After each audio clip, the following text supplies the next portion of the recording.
téléspectateurs, membres de la presse, je voudrais vous remercier pour avoir bien voulu prendre part à ce point de presse consacré au douloureux événement survenu au centre hospitalier régional Amadou Sahir Mbaye de Louga avec le décès de Madame Astou Sokhna. Je voudrais une nouvelle fois présenter à la famille éplorée mes sincères condoléances et en ce mois béni de Ramadan, prier que Allah, le Tout-Puissant, accueille la défunte dans son paradis. Que la famille trouve ici l'expression de notre grande compassion et de notre soutien. Il y a 2 jours, je partageais avec vous, à travers un communiqué, les premières mesures qui étaient prises pour connaître les circonstances du décès et situer les responsabilités. En effet, j'avais envoyé à Louga 3 missions. Une première mission d'inspection administrative conduite par l'inspecteur interne de mon département. Une deuxième mission composée de la direction de la santé de la mère et de l'enfant, de la direction des établissements publics de santé et de la chaire de gynécologie de l'université Cheikh Anta Diop de Dakar.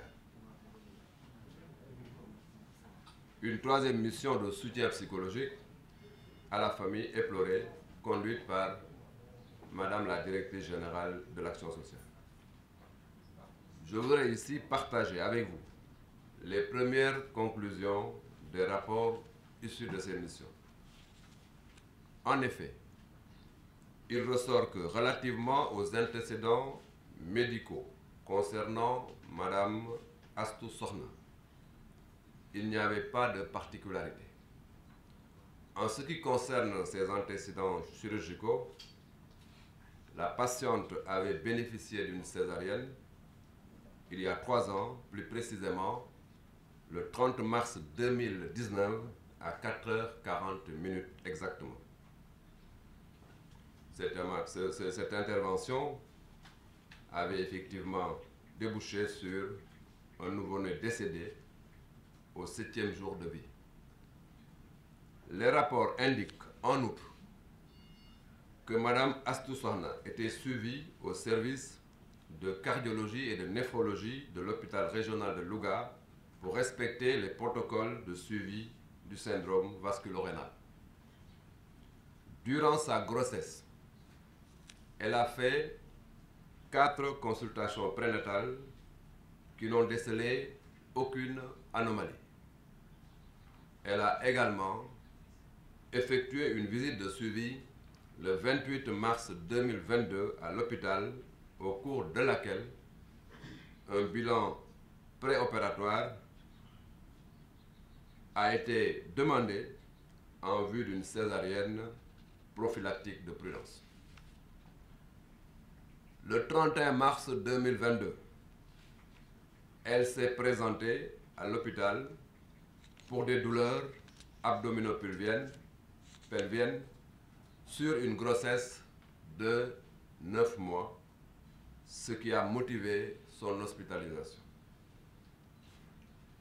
Le 1er avril 2022, à 6h50 exactement, la sage-femme de garde a été appelée au chevet de la malade par la famille pour voir son état. C'est en ce moment qu'elle a constaté le décès qui sera confirmé par la gynécologue d'astreinte à 7h36.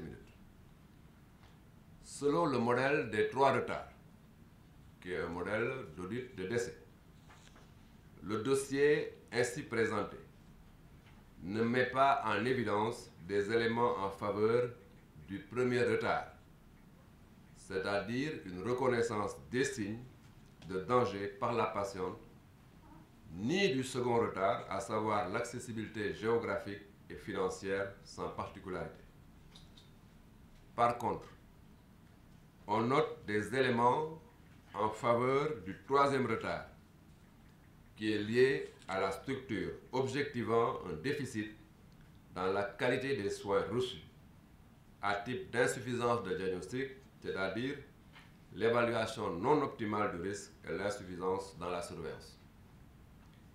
Sur la base des éléments du dossier, le décès de Mme Astou Sokhna est considéré comme un décès maternel évitable à travers une bonne évaluation du risque et une surveillance optimale durant son séjour à la maternité. Face à cette situation, les mesures suivantes ont été prises. La révocation du directeur prononcée lors du Conseil des ministres de ce mercredi 13 avril 2022. La suspension des agents de garde impliqués dans le décès devant conduire à une procédure au niveau de l'hôpital pour négligence ayant entamé mort d'homme conformément aux instructions données au directeur.